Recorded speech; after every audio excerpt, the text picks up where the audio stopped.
Right now, all eyes, all fan bases in this division are all on us. And last night we had an amazing opportunity to take advantage of our rivals by doing what they couldn't do this weekend, and that was getting 3 points. Right now, people are whispering title challenge, but the honest truth is we're just chill guys that only care about securing 3 points, and with this mentality. And last night we saw this ever-growing, ever-improving Chelsea team rise up to the challenge and secure a massive 3 points against Brentford. My friends, you know what you're here for, man. 5 things we learned against Brentford. I'll be breaking down Nico, Cucurella, Caicedo, plus a host more. So I hope you guys enjoy the video. Hit that like button if you're loving life right now, and let's get straight into things. The first thing we learned, let's start with this. Chelsea finally rise to the occasion.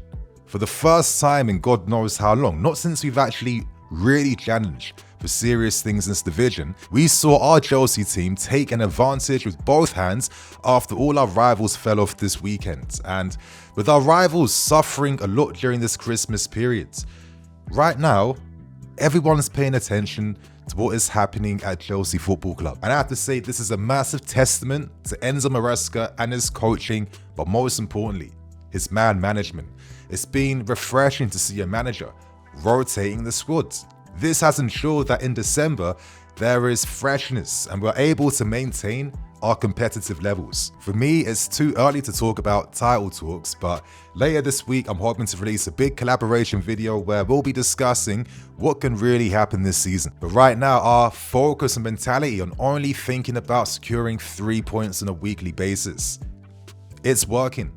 The team, the players are responding to this. And most importantly, they are showing the results on that field. It's been a tough start to this season. I mean, pre-season was a nightmare. Getting thrashed by Celtic, losing to Real Madrid. We had a tough fixture list at the start of the Prem season, getting Man City on the opening day.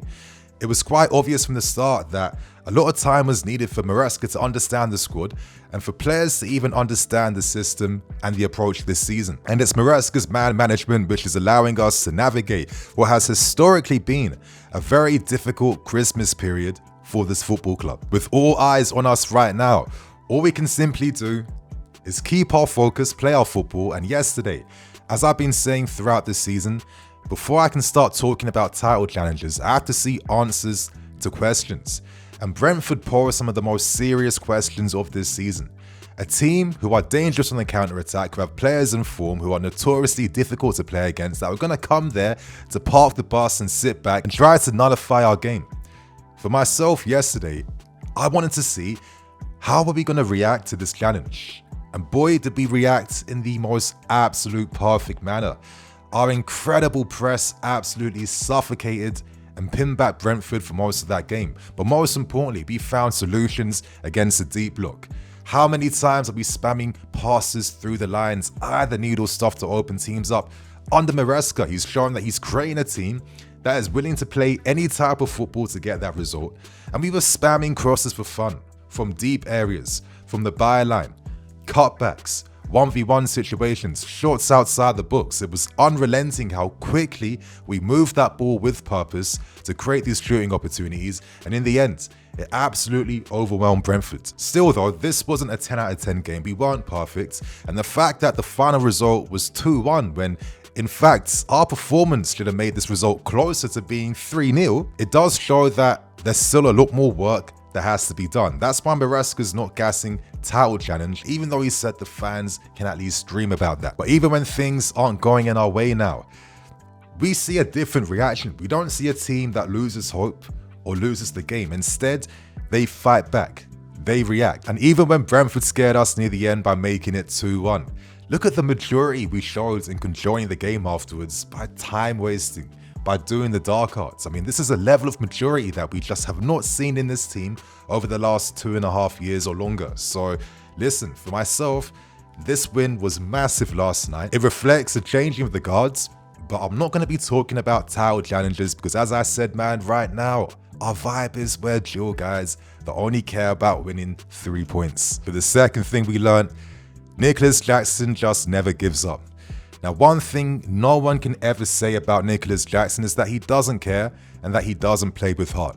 We saw how disappointed he was in himself with his performance against Spurs, so all eyes was on Nicolas Jackson against Brentford to see if he was going to react and come in big for the team, and boy did he do that. Last night he showed that he has top-class perseverance and mental strength, and they're key things you need to make it as a Chelsea striker.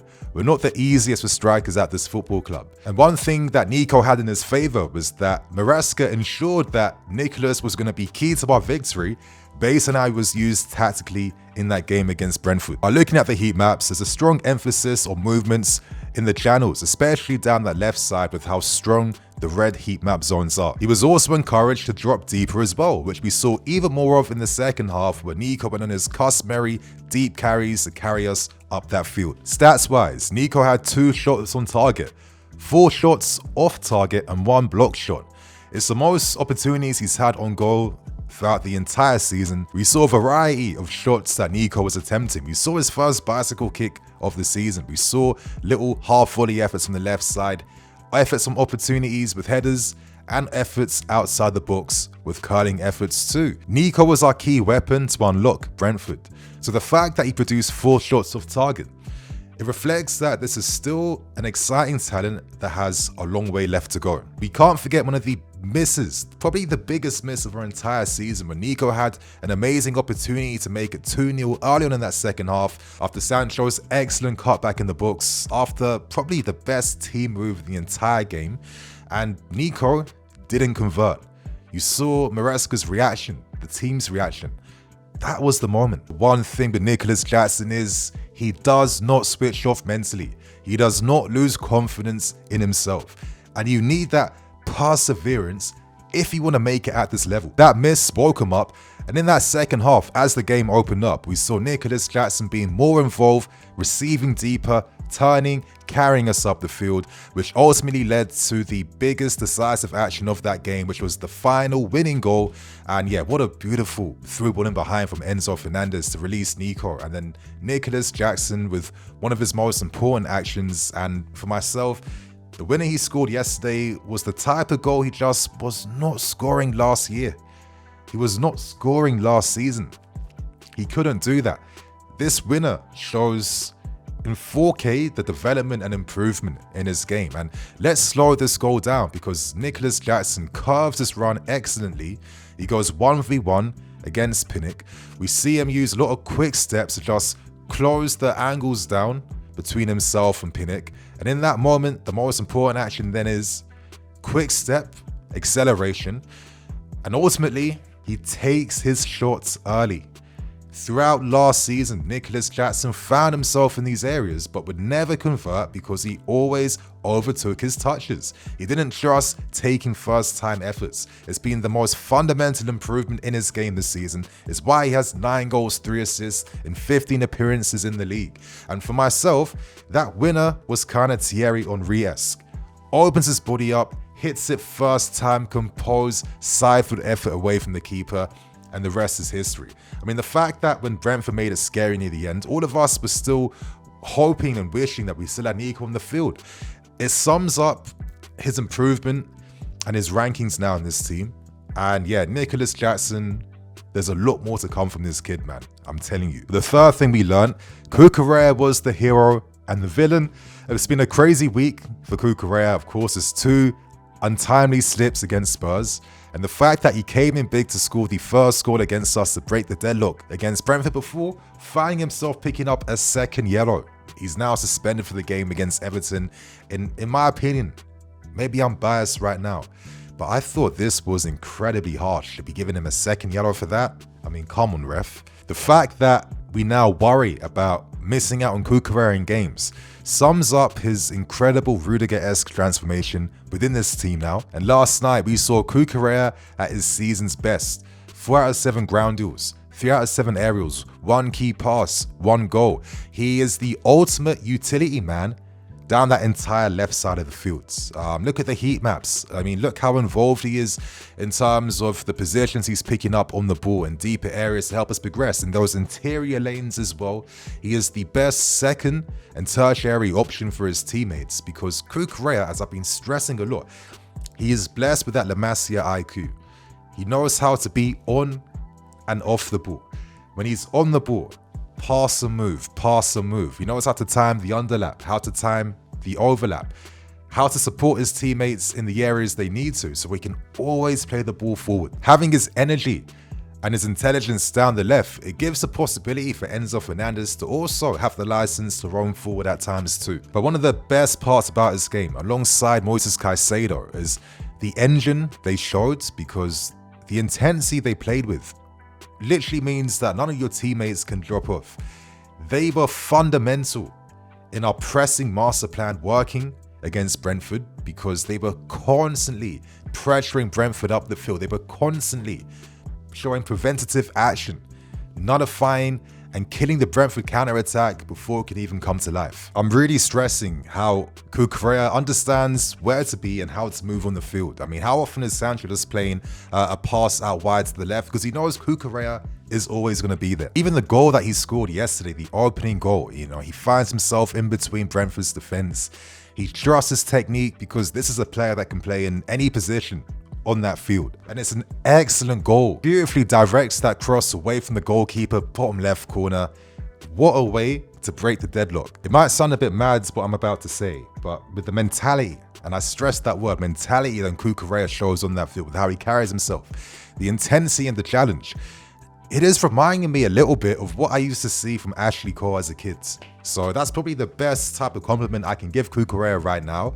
And I think he definitely deserves all his dues and all his praise. The fourth thing we learned, if we achieve anything this season, it will be single-handedly down to Moises Caicedo. At the moment, it's very safe to say with confidence, with vim, with energy, that Caicedo is guaranteed a spot in the team of the season, because for me, he is the ultimate midfield force in this entire league. I mean, the heat maps, they're an absolute joke, you guys. He's following in the footsteps of elite midfield players we've been blessed with at this football club, in Makelele, Essie, and N'Golo Kante. Caicedo is the new protege, and he has the potential to be all of them and more. And that's the scary thing about how far this guy can go right now. Right now, the heat maps, as I said, absolutely stupid. Superb coverage in all angles. You're seeing activity in front of our defensive line, breaking up the play, but most importantly, he kickstarts the attacks. Do you know how good he is? He's that good in deeper positions now that Maresca encourages Enzo and Cucurella to take up more advanced positions at times. Back in the day, last season, you always had to have a partner in crime alongside him. You don't have to do that anymore, because Caicedo has gone up literally 2 levels. You're seeing incredible coverage in the wide areas. He's covering the fullbacks in behind. He's a passing outlet when he has to support team moves. But most importantly, you're seeing that box-to-box presence as well too. He's literally like anything and everything all wrapped up in midfield. And yesterday, 84 touches, 2 key passes, 56 out of 65 passes played, 3 out of 4 long balls, 4 interceptions, 2 tackles, 3 out of 4 aerial duels. Yeah, being an enforcer isn't enough justice to describe how good Caicedo is for us right now. And yeah, that ability to be that composed on the ball.